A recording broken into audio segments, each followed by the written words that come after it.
Hello everyone, আজ আমি আপনাদের সাথে শেয়ার করব কিভাবে মাছের ভুনা রান্না করা যায়। তো চলুন শুরু করা যাক।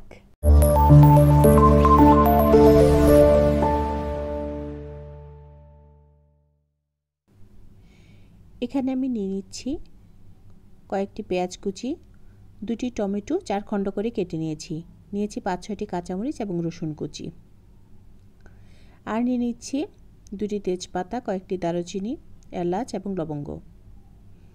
এখানে আমি রুই মাছ নিয়েছি, আপনারা চাইলে অন্য যে কোনো মাছ দিয়ে এই ভুনাটা করতে পারেন। দিয়ে দিচ্ছি 1.5 চামচ শুকনা মরিচ গুঁড়ো, দিয়ে দিচ্ছি হলুদ গুঁড়ো এবং পরিমাণ মতো লবণ। এবার আমরা এটি ভালো করে মাছের সাথে মিশিয়ে নেব। মাছটি ভাজির জন্য তৈরি করে নিলাম। এবার একটি প্যানে তেল দিয়ে তেলটি গরম হলে তারপরে আপনারা অবশ্যই মাছটি দিবেন, না হলে কিন্তু প্যানের সাথে মাছটি লেগে যাবে এবং মাছটি ভেঙে যায়। এবার আমরা মাছটি ভালো করে ভেজে নেব।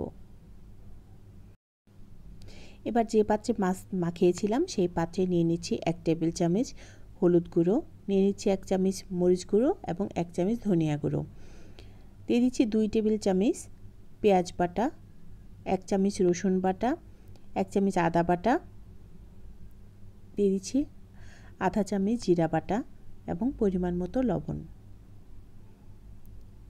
এবার আমরা মাছগুলো ভালোভাবে উল্টিয়ে দেব এবং ওইদিকে মশলাগুলো নিয়ে তাতে পানি মিক্স করে রেখে দেব। এটা আমরা মাছ ভুনা তৈরি করার সময় এটা দিয়ে দিব।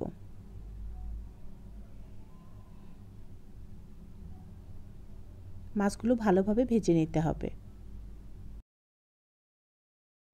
এবার আমরা ওই মাছ ভাজির পরে যে তেলটুকু থাকবে তার ভেতরে দিয়ে দিচ্ছি পেঁয়াজ কুচি।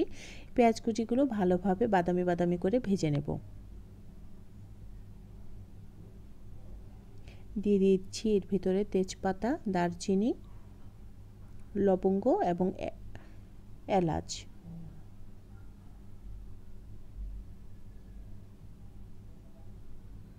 পেঁয়াজগুলো বেশ ভাজা ভাজা হয়ে গেছে।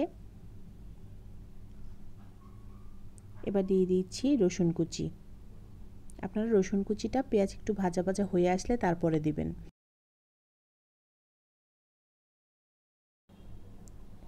তাতে ছিঁড়ে রাখা মরিচগুলো দিয়ে ভালোভাবে নাড়াচাড়া করে নেব।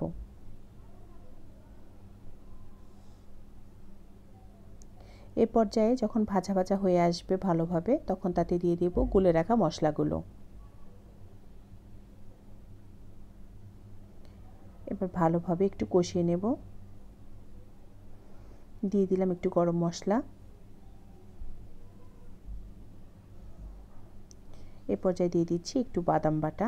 বাদাম বাটাটা আমি পানি দিয়ে গুলে নিয়েছি। দিয়ে দিচ্ছি সামান্য একটু চিনি এবং গরম পানি মিশিয়ে নেব। গরম পানিটা কিন্তু আপনারা পরিমাণ মতো দিবেন, কারণ এরপরে আর কোনো পানি আমরা অ্যাড করব না। এবার ভালোভাবে ঢেকে নেব এবং অপেক্ষা করব ফুটে আসা পর্যন্ত। দেখুন পানিটা কিন্তু ফুটে উঠেছে। এবার আমরা এতে দিয়ে দিচ্ছি টমেটো,